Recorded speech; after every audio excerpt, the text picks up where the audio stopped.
الرحمن الرحيم. وباسم الحركة الشعبية والجيش الشعبي لطريق السودان، التحية لكل جماهير أبناء النوبة، والتحية لأسرة مقاطعة حيبان. أنا الماك أموم قبيلة الشواية عبد الله إدريس أمات كوكو. فالرفاق ابن النوبة، أنا دار نودي لكم بالنسبة للمشاكل الداير في إقليم بتاعت جبل النوبة. فالناس مفروض تنظر للمشاكل أو يشوف الجذور بتاعت المشكلة، والمشكلة ده كان بادي وين. لأنه أنا شايف إنه الناس بقى يتمسكوا في موضوع بتاعت بالنسبة بناطورو، بقى يتمسكوا إنه الحكومة يو حجمهم ولا حكومة يو قاموا بالهجومات على قبيلة طاطورو. وكده كلنا نانو كنوبة نانو نرجع في خطاب بتاع ماك وموم قبيلة طاطورو اللي هو الزكريا ومار قمر في بدايته، إنه بقول الشواية يو أجم ولا عطورة صاربة صبان. فبعد ما هنو الحكومة جانا عدم على أساس إنه يثبت إنه شواية يو أجم معلوم، بعدها يتطرفوا وطلعوا في الجبلات، ومنه مع المشكلة اتطور لما هم قالوا عندهم مشكلة مع الحكومة، وهم نسى القضية بتاعت الشواية خالص. زي ما نعسي انتوا بتشوف في الميديا ان اسم بتاع قبيلة الشواية ان عسي عطورو دي ما قاعدين يجيبوه. فهم بقول هم قازين كان شواية. يا الرفاق نانو كلنا نكون الناس منطقيين وموضعين. يعني إذا عطورو كان ما قازين شواية، الضرب والحريق والذبح لزومه شنو؟ حتى لدرجة المداخات بتاعت المياه انه كان تم كسره. ده كان مرحلة بتاع انتقام، يعني بدول ان اصلا انه عطورو حاجاتهم ومنهج انه كان دارين ينتقموا من الشواية. لكن عسي إذا هم خجلانين، ولا إذا هم أصلا ما دارين يقولوا إنه نانو يوا جمنا الشواية وشواية يفضوا الجمد، مفروض ما يتيموا على حكومة يا جماعة. يعني بصراحة نانو نكون ناس وادين تيبي زي ده مشكلة بيننا وبين عطورو الوصل شنو لبعض القبائل اللي راوا أبو الوتيرة، والوصل شنو للرئيس أو قائد تاية الأركان. في النهاية الحقيقة يثبت يوم من الأيام فعطورو هم البدو لهجوم في الشواية، معروفة بقياداتهم بتاع الرئاسة ومال البلة، ومعروفة إنه كم كمية من ابن عطورو كان طالوا ماشي جابوا أصلية وبعرباته في الرئاسة بطول عمله في هرة. ده كان معروف لدي أي إنسان قاعد داخل الإقليم بعرف الواقع شنو. فبدا إنه اهتداءات لعطورو لقبيلة الشواية وهجوم عليهم، نحن قدرنا نفضهم وشتدناهم. بدهم بيجي يقولوا ده ولا حكومة هم دقينهم.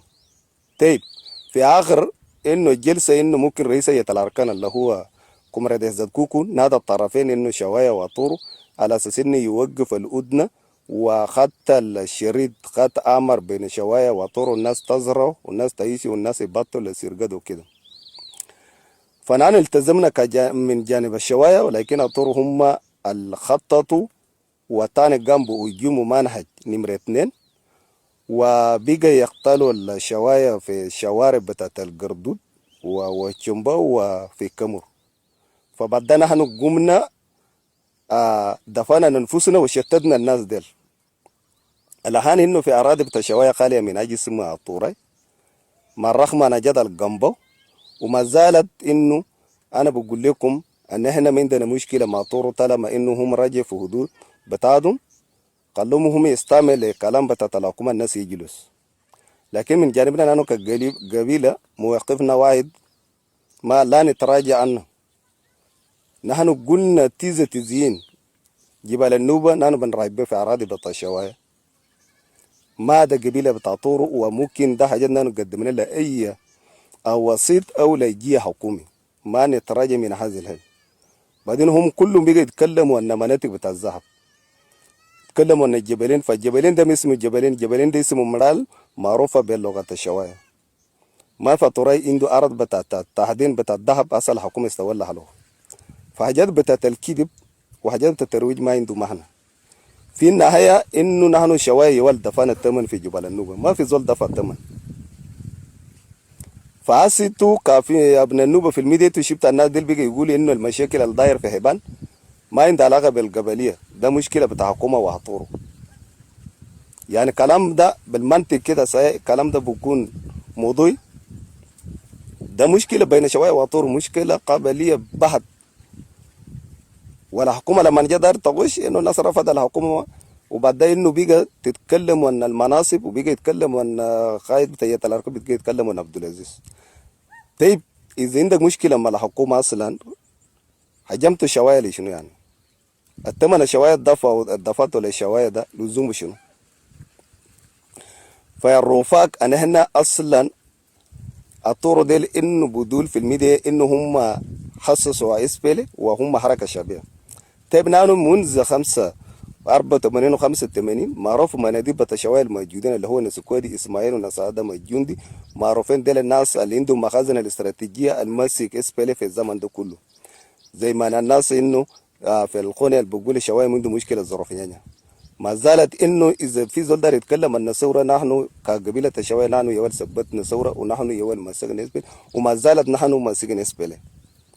لا اصل مشاكل مشاكل الاصل من جانبنا كقبيله الشوايه، ما في زول يوم من الايام من الحكومه التنفيذيه ولا اي منظمه انه جاء للشوايه انه يقدم لهم الخدمات، ولا من ناحيه الصاء ولا الخزاء. في النهايه نحن لسه بنقول انه اسبليويه.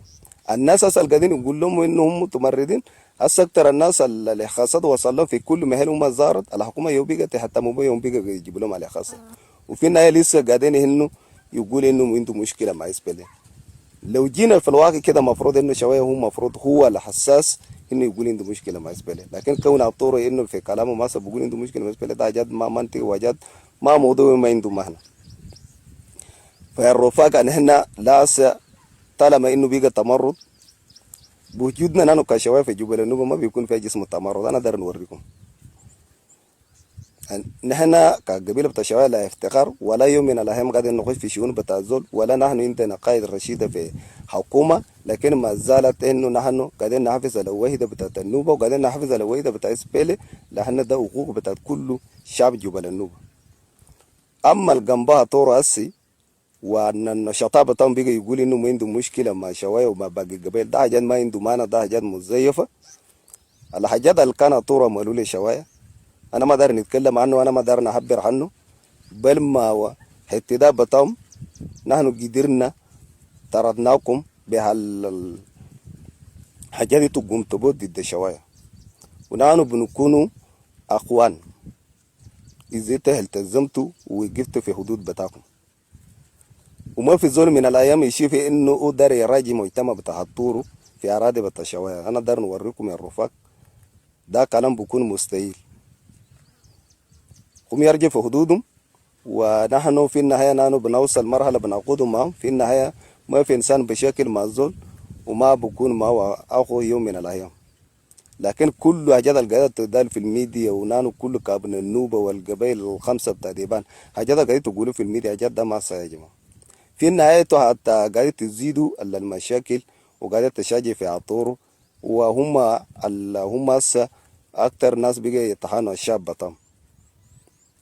يعني هنا خلونا المشكلة ده في الطار بتاعت جراون هنا بيتحل في طار بتاعت داخل في جبل النوبة، ما بيقولوا في الميديا. مهما ما انت اتكلمت في الميديا وانت قاعد في دولة نيجر ولا في اوروبا، المشكلة ده ما بتقدر تعمل تهيله بالطريقة كده.